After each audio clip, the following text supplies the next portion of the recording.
नमस्कार। जय जय राम, जय श्री राम, जय हो बागेश्वर धाम सरकार, जय हो हनुमान जी महाराज। मेरे प्यारे सभी दर्शकों, आज के इस वीडियो में एक बागेश्वर भक्त, एक साधु बाबा और एक बड़े सांप के वाकया सुनाएंगे कि जब बड़े सांप को गांव वाले देख करके भागने लगे और उसके बाद वह साधु बाबा बागेश्वर भक्त ने उनके साथ में क्या किया।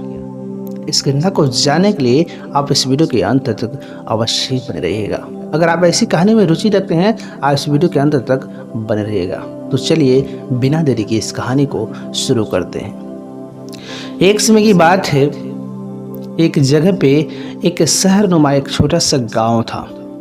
वहाँ पर कभी बारिश नहीं होती थी। वहाँ के लोग उस मौसम के आदी हो चुके थे।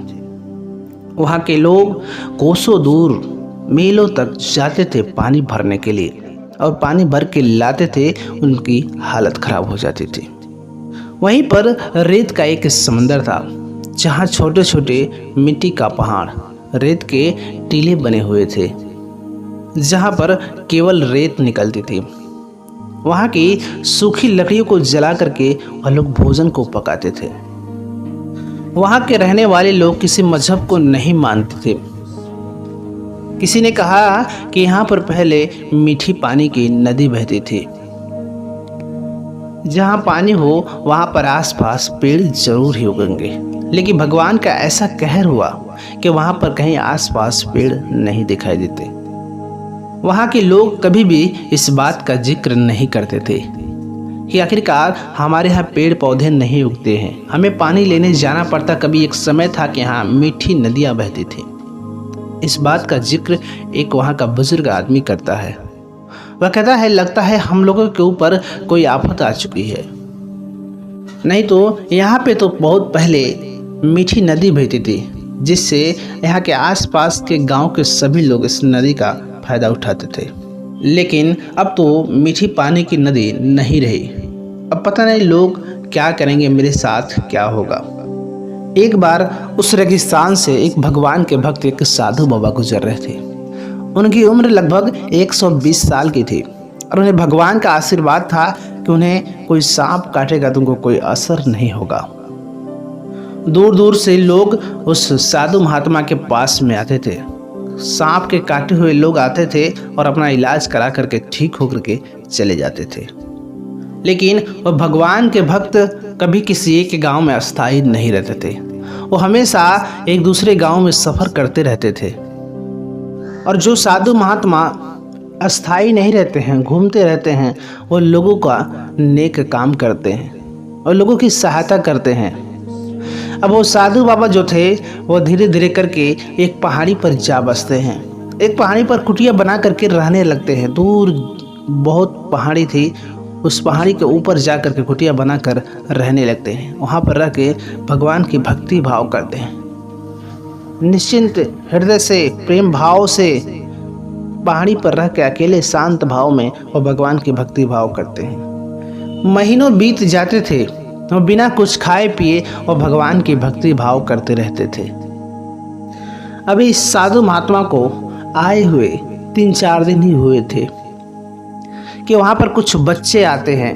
उन झाड़ियों को लेने उनके माँ बाप भेजते हैं, जिन झाड़ियों से यह साधु महात्मा अपने भोजन को पकाते। 3-4 बच्चे थे, उन झाड़ी को लेकर घर जाते थे। अब वह एक पहाड़ के टीले पे आए और उनकी नज़र उस साधु महात्मा पर पड़ी। अब ये मोटे कपड़े पहनकर उस गर्मी के मौसम में बैठ करके भगवान की भक्ति में आंखें बंद करके लीन थे। अब इन बच्चों को नहीं पता था कि ये पहाड़ी पर ये साधु महात्मा क्या कर रहे हैं। उन्हें इस बात का पता नहीं था। अब वह बच्चे बहुत शरारती थे। वह साधु महात्मा के पास में जाते हैं, कहते, ओ बुजुर्ग आदमी, तुम क्या कर रहे हो यहाँ पे। वह साधु महात्मा बहुत गहरे भगवान की भक्ति में लीन थे। उस वक्त वह साधु बाबा उन बच्चों की बात को नहीं सुन सके। अब वह लोग उनका मजाक बनाने लगे कि लगता है यह कोई दीवाना है जो अपनी महबूबा की याद में यहाँ पर आंखें बंद करके बैठ गया है। इस पर भी वह साधु महात्मा ने कोई जवाब नहीं दिया। अब वे लड़के झाड़ियों को इकट्ठा करके अपने घर चले आते हैं। घर आकर अपने बुजुर्गों से बताते हैं, बच्चों से बताते हैं कि उस रेत के टीले पे, उस पहाड़ी पर एक बूढ़ा बुजुर्ग आदमी बैठा है और वो आदमी कोई साधारण आदमी नहीं लग रहा, वो हम में से नहीं है। चलो उसे अपने गांव से निकाल देते हैं। अब उन बच्चों की बातें सुनकर गांव के सभी लोग उस भगवान के भक्त उस साधु बाबा के पास में आए। वह साधु बाबा भगवान की भक्ति में लीन थे और मग्न थे, ध्यान में थे।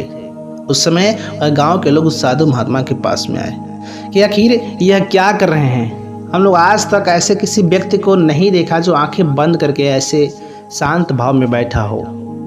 अब गांव वालों ने गुस्से से उस साधु बाबा से कहा, करे तुम कौन हो और मेरे गांव में क्या कर रहे हो? आज तक मैंने तुम्हें इधर देखा नहीं, हम लोगों में से कोई तुम्हें जानता पहचानता तक नहीं है। तुम यहाँ से चले जाओ, मेरे गांव से निकल जाओ। तुम यहाँ पर क्यों बैठे हो? लगता है कि तुम यहाँ पर कोई अमल कर रहे हो, कोई जादू टोने कर रहे हो कि मेरे गांव पर कोई बहुत बड़ी आफत भी पता जाए। अब वहाँ के लोग उस भगवान के भक्त उस साधु बाबा को निकालने लगे। वह साधु बाबा ने किसी से कुछ नहीं कहा, चुपचाप अपने थैले उठाए, अपने सामान को उठाए और वहाँ से निकल पड़े। जब वो जाने लगे तो वहाँ के लोग एक दूसरे को देखकर हंसने लगे कि कितना डरपोक था कि हम लोगों के डर से उसने कुछ बोला तक नहीं, चुपचाप अपने सामान को उठाया और चला गया। वह लोग अपने में बातें करके हंसने लगे। अब वह लोग वहां से जाने ही वाले थे। गांव के सभी लोग अभी उस पहाड़ी से जाने ही वाले थे, तब तक उस रेत से एक बहुत बड़ी आवाज सुनाई पड़ी। वह आवाज इतनी डरावनी, उतनी तेज थी कि वह शहर के लोग जो चिल्ला रहे थे एकदम खामोश हो गए, एकदम ठंडा पड़ गए। थोड़ी ही देर में उस रेत से बाहर एक बहुत विशाल सांप निकल के आता है। वह सांप बहुत भयानक और बहुत बड़ा था। सूरज एकदम साफ चमक रहा था और सूरज की किरणों में यह सांप ऐसा लगता था कि एकदम सोना चमक रहा है।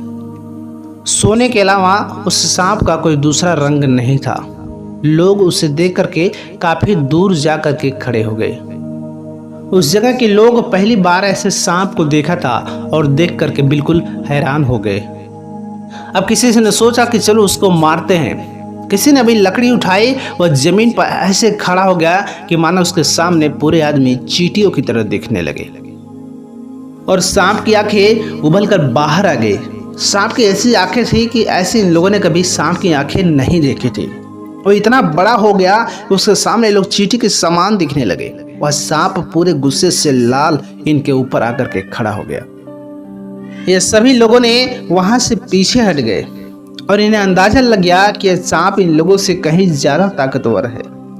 अब वह लोग वहां से भागने की कोशिश करने लगे, लेकिन एक ही बार में वो सांप 50 लोगों को निगल गया। इतना बड़ा, इतना भयानक सांप था कि एक ही बार में 50 लोगों को खा गया। बाकी सब अपने घरों में जा करके छुप गए। अब उस गांव में जो बूढ़ा बुजुर्ग आदमी था, उसने कहा कि देखो, मैंने कहा था ना कि इस गांव पे बहुत बुरी कोई बला है, कोई आफत है, अब इसे कौन ठीक करेगा। उनमें से एक आदमी कहने लगा कि मेरे गांव में वो जो महात्मा, वो बुजुर्ग आदमी आए थे, साधु बाबा आए थे, शायद वही हम लोग की मदद कर सकते हैं। इस गांव का कल्याण वही साधु बाबा कर सकते हैं। उनके आंखों में तेज और चमक थी, शायद वो भगवान के बहुत पहुंचे हुए भक्त थे। हमें उनकी तलाश करनी होगी, नहीं तो यह सांप हमारे सारी बस्ती वालों को धीरे धीरे करके निगल जाएगा। लेकिन हम लोग उस साधु बाबा को कहाँ तलाश करेंगे, क्योंकि हम लोगों ने उनके साथ बहुत बुरा किया। उनको जबर अपने बस्ती से बाहर खदेड़ दिया, अपने बस्ती से बाहर भगा दिया। क्या वो हमारी मदद करेंगे? वह लड़का करने लगा कि हाँ, वह भगवान के भक्त हैं, उन्हें कभी भी किसी पे बुरा नहीं लगता है। वह तो भगवान के नेक बंदे हैं और वो हमारी मदद ज़रूर करेंगे। और मुझे पता है कि वह कहाँ पे होंगे, क्योंकि उन्होंने मुझे कहा था कि अरे बच्चे, अगर मेरी ज़रूरत पड़ी तो मुझे फला जगह ढूंढने ज़रूर चले आना। अब शाम का अंधेरा फैलने लगा था। वह बच्चा कहने लगा कि मैं अकेला नहीं जाऊँगा, मेरे साथ कुछ लोग चलें। वह बच्चा कुछ आदमियों को साथ में लेकर रात्रि के समय उस जगह पे पहुंचा जहां पर वह साधु महात्मा रह रहे थे। रात की चांदनी रात में उनके चेहरे चमक रहे थे। अब उसी रेत पर भगवे कलर का एक चादर बिछा हुआ था, भगवे कलर में एक तकिया भी उसी पे था। और उस बच्चे ने उस साधु महात्मा से सभी आप बीती बातें बताई। वह साधु महात्मा कहने लगे कि वाकई में वह बहुत सुनहरा सांप था। अब गांव के लोगों ने कहा कि बाबा जी, हमें तो उसमें कोई दूसरा नजर आया ही नहीं, कोई दूसरा रंग नजर आया ही नहीं। वो बहुत खौफनाक सांप था और हम लोगों ने उसके पास तक नहीं गए। और भगवान के भक्त उस साधु बाबा ने कहा कि तुम लोग हमें वह जगह दिखा देना जहाँ पर वह सांप दिखा था, लेकिन अभी मैं इस वक्त वहाँ पर नहीं जाऊँगा। उन्होंने कहा कि सुबह भगवान की भक्ति भाव करने के बाद हम वहाँ पर चले जाएंगे। अब उन लोगों को ये इस बारे में कुछ पता नहीं था, क्योंकि वो लोग ऐसे छोटे से शहर में थे जहाँ किसी मजहब को नहीं मानते थे, इसलिए उन्हें भगवान की भक्ति भाव नहीं पता था। वह लोग उस साधु महात्मा के साथ में वहीं पर बैठ गए और भगवान के भक्त रात भर भगवान का नाम लेकर माला जपते रहे, भगवान की भक्ति भाव में लीन रहे। वह लोग पूछने लगे कि आप किसका नाम लेकर जप रहे हैं। साधु महात्मा ने कहा कि मैं भगवान का भक्त हूँ, मैं नित्यदिन भगवान की पूजा पाठ करता हूँ और उन्हीं की आराधना करता रहता हूँ, उन्हीं की भक्ति में लीन रहता हूँ।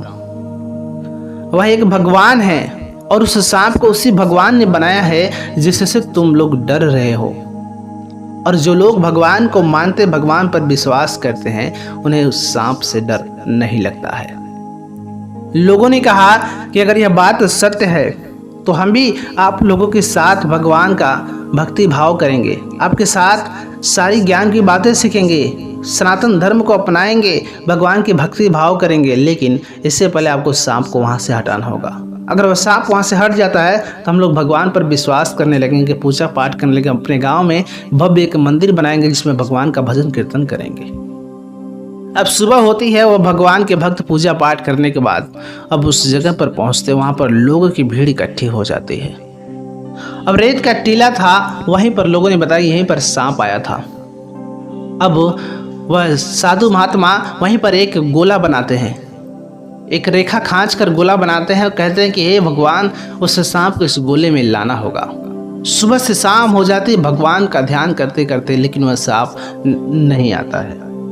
अब उस भगवान के भक्त ने कहा कि अब वो उसके मुंह में इंसानों की खून लग चुकी है, उसे आदत हो गई इंसानों को खाने की।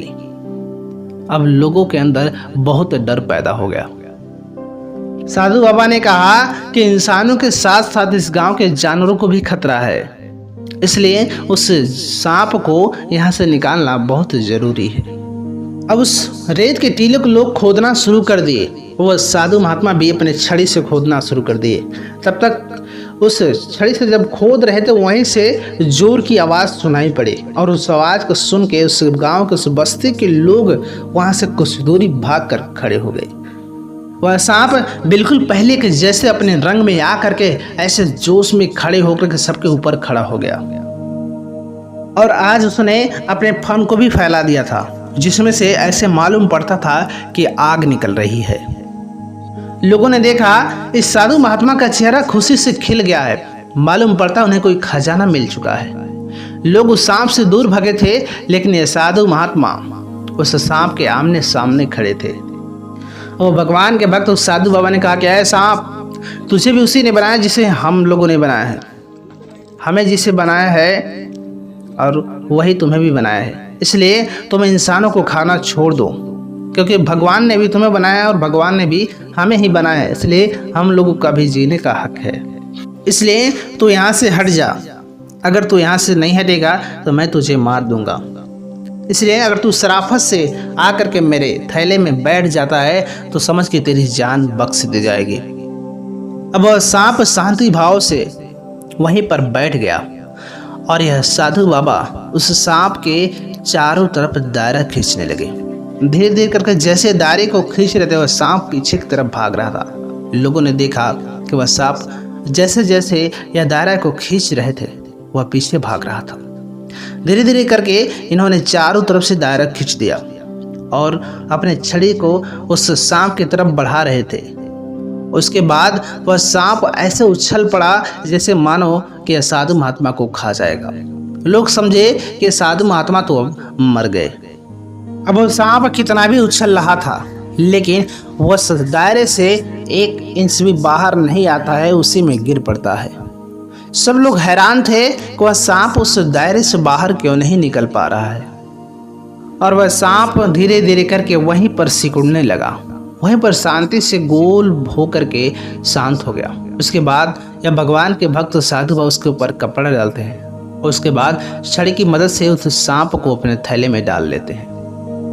जैसे ही यह साधु बाबा उस सांप को उठाकर अपने थैले में डाले, वहाँ से पानी की बूंदें निकलने लगी और धीरे धीरे करके वहाँ पे फिर से वही मीठी नदी की धाराएं बहने लगी। वह नदी फिर से उत्पन्न हो गई। यह देखकर पूरे गांव वाले हैरान थे कि क्या यह मीठी पानी की नदी इस सांप की वजह से रुका हुआ था। उस पानी को देखकर पूरे गांव में जश्न हो गया और भगवान के भक्त उस गांव वालों से कहने लगे कि यह सांप जो है 1000 कोबरा सांपों से भी बहुत खतरनाक है। यह अगर किसी इंसान को एक बार भी छू दे तो उसके शरीर का खून जम जाएगा। अब इसके जहर से मैं जो दवाइयाँ तैयार करूँगा, वह किसी को अगर जहरीले से जहरीला अगर सांप ने काटा होगा तो वह दवाई उसे ठीक कर देगा। वह बच्चा था जो साधु बाबा को जानता था, वह भी भगवान का भक्त था। उसने कहा क्या है गांव वालों, या गांव के लोग किसी मजहब को नहीं मानते थे, किसी भगवान को नहीं जानते थे, लेकिन यह साधु बाबा ने बताया को पूरे सृष्टि को यह भगवान चलाते हैं। यह सांप को उस भगवान ने ही बनाया है। हमारे दिल से हर एक डर निकल गया है, लेकिन हमारे दिल में एक ही डर है उस भगवान का। इसलिए हम लोगों ने साधु बाबा से वादा किया था कि अगर आप हमारी बस्ती से सांप को निकाल देते हैं तो हम लोग भगवान का एक मंदिर बनाएंगे, उस मंदिर में भगवान का भक्ति भाव करेंगे। उस मंदिर में भगवान भोलेनाथ के शिवलिंग की स्थापना करेंगे, उसके बाद उसी में नित्य दिन भगवान शिव की पूजा पाठ करेंगे।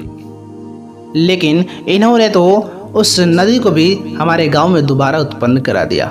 इसलिए हम सभी मिल करके चलिए कल से भव्य मंदिर का निर्माण करेंगे, उसमें भगवान का शिवलिंग को स्थापित करेंगे और उसमें भगवान का भजन कीर्तन करेंगे। इसके बाद सभी गांव वालों ने उस बच्चे के हाँ में हाँ मिलाया।